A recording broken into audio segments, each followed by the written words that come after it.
the Right Reverend Marianne, Mariann, Edgar, Edgar, Budde, Budde. She is the Bishop of the Episcopal Diocese of Washington. The news that we're talking about here today came out from the diocese, and we're here to help answer any questions. So Bishop Budde has a quick statement that she'll make, and then she'll be happy to take any questions. And if there's anything that's covered here, any kind of logistical type things, we're happy to answer any questions as much as we can. Okay. Thank you. Hi, everyone. Just a brief statement. In these uncertain times, each of us has a responsibility to make choices for the public good. That's true for us as individuals. It's especially true for public institutions. And now that the COVID-19 coronavirus has arrived in our communities, these choices have become all the more important.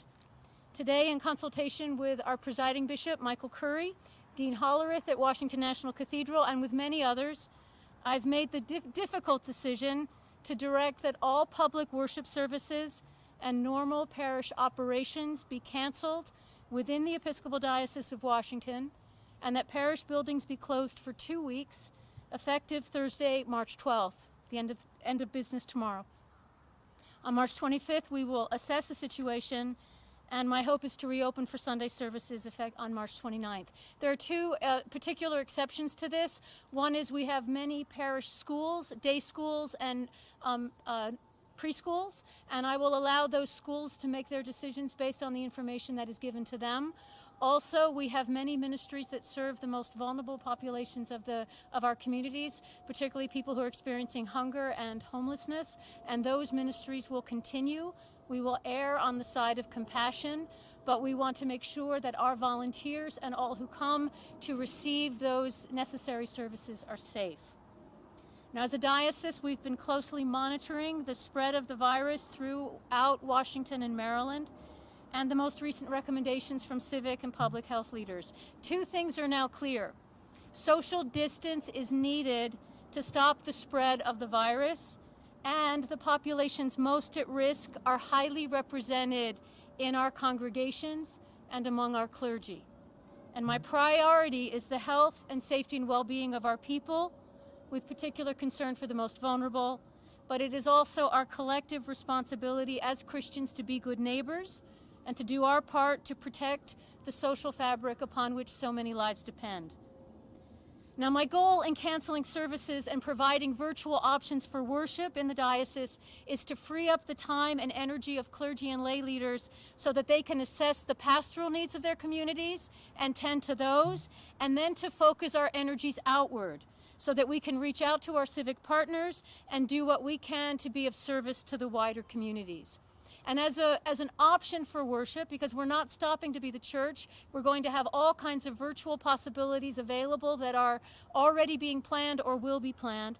But in the interim, we are inviting all members of the diocese to join online virtual worship at Washington National Cathedral on Sunday, March 15th and March 22nd.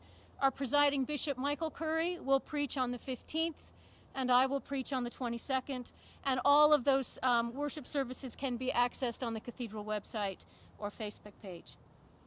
Now let me just close that I know we're in uncharted waters here as a diocese, but this is also the community that we're in, our city, our country, and the whole global community. And so this is the time where we draw close to one another, and we draw close to the sources of faith that give us strength and sustenance. I just want to reiterate, we're not ceasing to be the church. We're doing our ministry in new ways. We're not ceasing to worship God. We will find creative daily ways to do that.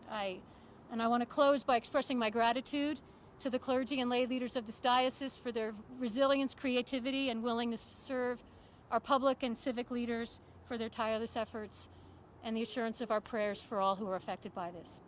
So I'm happy to take any questions if that's helpful to you now. On those virtual options, I mean, those will be all originating from the National Cathedral, but on the virtual options, those will be all originating from the National Cathedral, but obviously a lot of parishioners have personal connections with their own churches. Right. Will any personal or single... Well, and many churches are already doing that, and we're working to provide resources that we can for for our congregations. You know, the Episcopal Church isn't known for being on the leading edge of high technology in most of our congregations. The cathedral is a real beacon in that, but there are a lot of options that we can use, and in some ways the low-tech ones are better for the smaller churches. And so Facebook Live and Zoom meetings and online worship, and we have a lot of creative people that are working on those and sharing those resources as I speak. Obviously, this is an unprecedented situation you're talking about. Sure Has is. the diocese ever had to, pause or cancel services like this in the past? Not in my lifetime.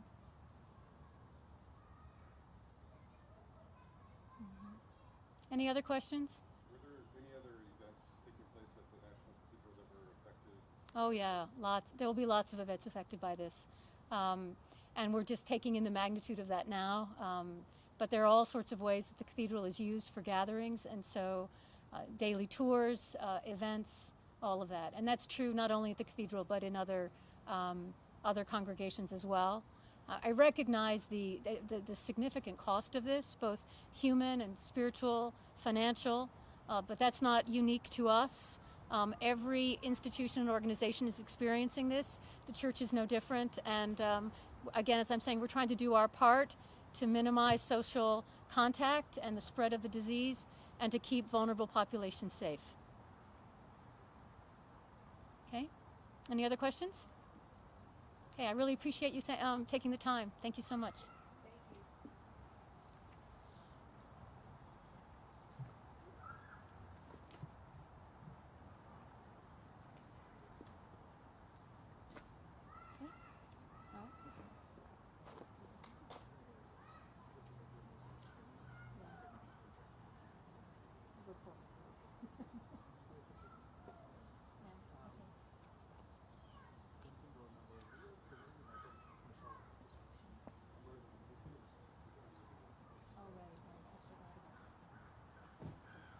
Never, that was